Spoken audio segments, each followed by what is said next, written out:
இதனால நான் என்ன சொல்ல போகிறேன்னா, நாளைக்கு எல்லாரும் வண்டி எடுக்கிறவங்களாம் நாளைக்கு இன்சூரன்ஸ் ஏதோ போடுறீங்க, அவங்க ஆஃபர் கொடுக்காங்க அப்படின்னு நீங்கள் நினச்சி டக்குன்னு வாய்ப்புலேருந்து வாங்கிடாதீங்க.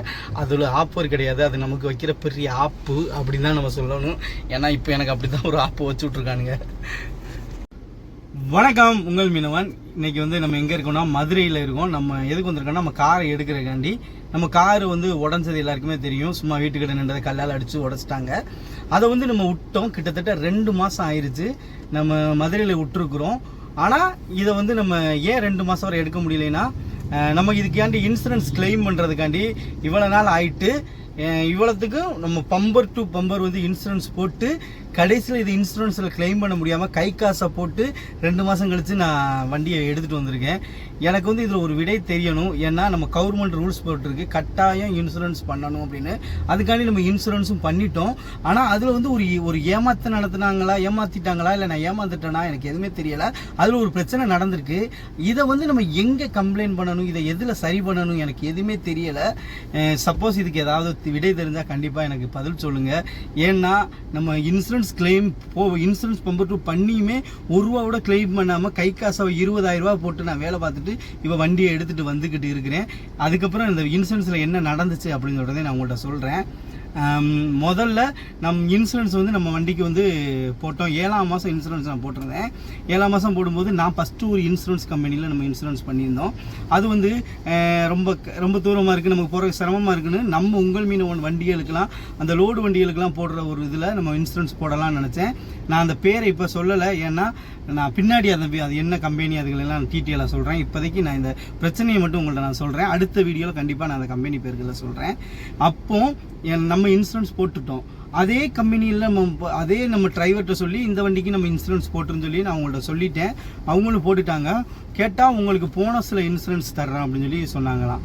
அப்போ போனஸில் இன்சூரன்ஸ் போட்டு கொடுத்துட்டாங்க.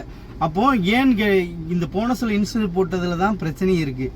என்னன்னா, நான் போனஸில் இன்சூரன்ஸ் போட்டுட்டேன்னா, அப்போ நான் வண்டி இன்சூரன்ஸ் கிளைம் பண்ண போகும்போது நீங்கள் போனஸ் இன்சூரன்ஸ் போட்டிருக்கீங்க. போனஸ் இன்சூரன்ஸ்னால் நீங்கள் அதை போடுறீங்கன்னா அதுக்கு முன்னே உங்கள் வண்டி எந்த கிளைமே ஆகாமல் இருந்தால் தான் இந்த போனஸ் இன்சூரன்ஸ் போட முடியும் அப்படின்னு அப்போ சொல்கிறாங்க. இந்த சொன்ன செகண்ட் தான் எனக்கு இப்படி ஒரு ஆப்ஷன் இருக்கிறதே தெரியும். கண்டிப்பாக நாளைக்கு நீங்கள் கார் வாங்குறீங்க, நீங்கள் இது கார் வச்சுருக்கீங்க, ஏதாவது இன்சூரன்ஸ் பண்ண போகிறீங்கன்னா இதை முதல்ல தெரிஞ்சுக்கிறங்க. இதையும் தெரிஞ்சுக்கிறக்காண்டி ஒரு வீடியோன்னு வைங்களேன். ஏன்னா எனக்கு தெரியலை. ஏன்னா அவங்க இன்சூரன்ஸ் போடும்போதே அவங்க இந்த மாதிரி போனஸ் இன்சூரன்ஸ் நீங்கள் எடுக்கிறீங்கன்னா உங்கள் வண்டி 1 வருஷத்துக்கு முன்ன வரைக்கும் இந்த மாதிரி ஆயிருக்கக்கூடாதுன்னு அவங்க சொல்லியிருக்கணும். ஏன்னா எனக்கு தெரியாது. ஏன்னா நான் முன்ன பின்ன நமக்கு இந்த மாதிரிலாம் இருக்குன்னு தெரிஞ்சால் தானே நம்ம அதை பண்ண முடியும். அவங்க எதுவுமே சொல்லாமல் நான் கிளைம் பண்ணும்போது நீங்கள் இன்சூரன்ஸு நீங்கள் போனஸில் போட்டனால உங்களுக்கு கிளைம் ஆகாது அப்படின்னு சொல்கிறாங்க. அப்போ நான் இன்சூரன்ஸ் ஒரு பெரிய அமௌண்ட் கட்டியிருக்கல, அப்போ அந்த காசுக்கு என்னன்னு கேட்டால் இல்லை நீங்கள் எங்களை ஏமாற்றிருக்கிறீங்க அப்படின்னு சொல்கிறாங்க. நான் இதில் எங்கே ஏமாற்றி இருக்கிறேன், எனக்கு இது எதுவுமே தெரியலை. அப்போ நீங்கள் ஏமாத்திருக்கீங்க அப்படின்னு அவங்க சொல்கிறாங்க. ஆனால் அவங்கள்ட்ட எனக்கு போட்டு கொடுத்தவங்கள்ட்ட அவங்கள்ட்ட கேட்டால், சப்போஸ் அப்படி ஒரு தவறு நடந்துச்சுன்னா இன்சூரன்ஸ் போட்ட 1 மாசத்துல அவங்கள்ட்ட ஒரு லெட்டர் வரும். நீங்க இன்சூரன்ஸ் தப்பா போட்டிருக்கீங்க, இதை மிச்ச காசை கட்டி நீங்க சரி பண்ணிக்கிறீங்க அப்படின்னு ஒரு லெட்டர் வருமா. எனக்கு வரவே கிடையாது. நான் வண்டி போட்டு 7ஆம் மாசம், நான் போன வருஷம் 7ஆம் மாசம் இன்சூரன்ஸ் பண்ணேன். இப்போ எனக்கு 2 மாசத்துக்கு முன்னாடி 3ஆம் மாசம் வைங்களேன். நம்ம வண்டி இப்போ 2 மாசம் ஆச்சு. 3ஆம் மாசம் எனக்கு வண்டியை உடச்சு இதாயிட்டு, அப்போ எனக்கு அன்னைக்கு நான் உடைச்சதுக்கு அப்புறம் எனக்கு அந்த லெட்டரை கொடுத்து நீங்க தப்பான இன்சூரன்ஸ் போட்டிருக்கீங்க, உங்களுக்கு கிளைம் ஆகாது அப்படின்னு சொல்றாங்க. அதுக்கப்புறம் எல்லா இடத்துலையும் பேசினா ஒவ்வொருத்தங்க என்ன சொல்றாங்கன்னா, நான் போட்டவங்கள்ட்ட கேட்டா அவங்க என்ன சொல்றாங்க, இன்னொரு ஆஃபீஸில் போய் கேளுங்கன்னு சொல்றாங்க.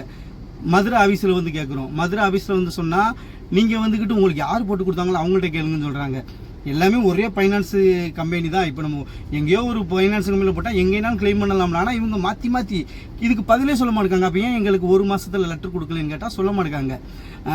அப்போ இன்னொரு அவங்கள்ட்ட போய் கேட்டால் நீங்கள் கஸ்டமர் கேர்கிட்ட கம்ப்ளைண்ட் பண்ணுங்க அப்படின்னு சொல்கிறாங்க. கஸ்டமர் கேர் கம்ப்ளைண்ட் பண்ண அவங்க நீங்கள் இமெயில் பண்ணுங்க, ஹெட் ஆஃபீஸ்லேருந்து பேசுவாங்கன்னு சொல்கிறாங்க. இப்படியே எல்லாம் பண்ணால் நான் வண்டியை என்னுடைய பொழைப்புக்காண்டி நான் வாங்கி வச்சிருக்கிறேன்.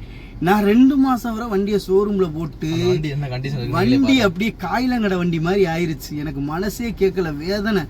ஏன்னா இன்சூரன்ஸ் பம்பர் டு பம்பர் போட்டு அதை 1% கிளைம் பண்ணாமல் கடைசியில் நான் கை காசை போட்டு வண்டியை எடுத்துகிட்டு வந்துட்டேன். நான் இதை ஏன் நான் உங்கள்கிட்ட சொல்கிறேன்னா, நம்ம கட்டாயம் எல்லோரும் இன்சூரன்ஸ் பண்ணணும். ஏன்னா நம்ம வண்டியில் இன்சூரன்ஸ் காப்பி இல்லைன்னா கூட நம்ம வண்டி மேலே கேஸ் விழும், அந்தளவுக்கு ரூல்ஸ் இருக்கிறது. ஆனால் அந்த இன்சூரன்ஸுக்குள்ளே இவ்வளோ விஷயம் நடக்குது. ஆனால் இதை எப்படி சரி பண்ணணும்னு சொல்கிறது தெரியவே கிடையாது. ரொம்பவே கஷ்டமாகவும் மன உளைச்சலாகவும் இருக்குது. ஏன்னா ஆல்ரெடி காரு, அதை சும்மா நின்ற காரை, செவனேன்னு வீட்டில் நின்ற காரை கல்லை கொண்டு அடித்து உடைச்சி ஆல்ரெடி மனசால் ரொம்ப நொந்து போயிருக்கிறேன். இங்கே வந்தால் 2 மாதம் போராட்டம். 2 மாதத்தில் நான் எப்படியாவது காரை எடுத்துடலாம் அப்படின்னு சொல்லிட்டு பார்த்தா எனக்கு வந்துக்கிட்டு 2 மாதமுமே இந்த பிரச்சனை, இந்த விஷயத்தை தான் நான் பண்ணிக்கிட்டே இருக்கிறேன்.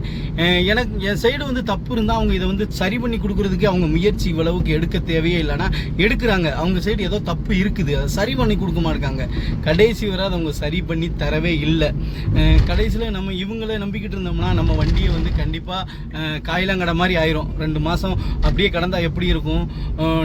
நமக்கான யூஸுக்காண்டி வாங்கி வச்சிருந்த வண்டியை வந்து சும்மா அப்படியே குப்பை மாதிரி போட முடியாது. அதனால காசை நம்மளே ஓனாக செலவழித்து வண்டி எடுத்துகிட்டு தான் இப்போ வந்துக்கிட்டு தான் உங்கள்கிட்ட எல்லாத்தையுமே நம்ம பேசுகிறோம். கண்டிப்பாக இதை என்ன பண்ணலாம் அப்படின்னு சொல்கிறது எனக்கு தெரியலை. உங்களுக்கு தெரிஞ்சால் சொல்லுங்கள். இல்லை உங்களுக்கு இந்த மாதிரிலாம் நடந்திருக்கா நிறைய விஷயங்கள் அப்படின்னு சொல்கிறதையும் சொல்லுங்கள். எனக்கு ஒன்றுமே புரியலை. செம்ம டென்ஷன் ஆகுது. ஏன்னா கஷ்டப்பட்டு நம்ம உழைக்கிற காசு இப்படி திங்காமல் கொள்ளாமல் நமக்கு ஏன் இப்படிலாம் வீணாக அழியுது அப்படின்னு சொல்கிறது எனக்கு தெரியவே மாட்டேங்குது.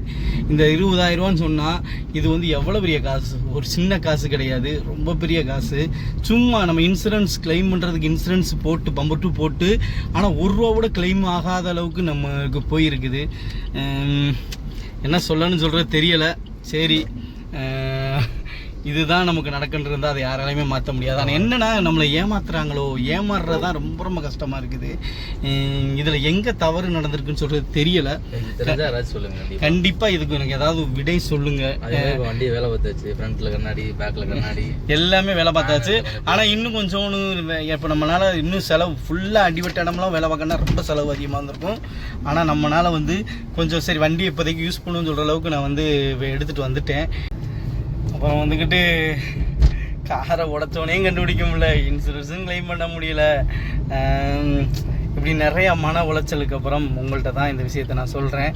கண்டிப்பாக இதை பற்றி கண்டிப்பாக ஏதாவது தெரிஞ்சவங்க இருப்பீங்கல்ல.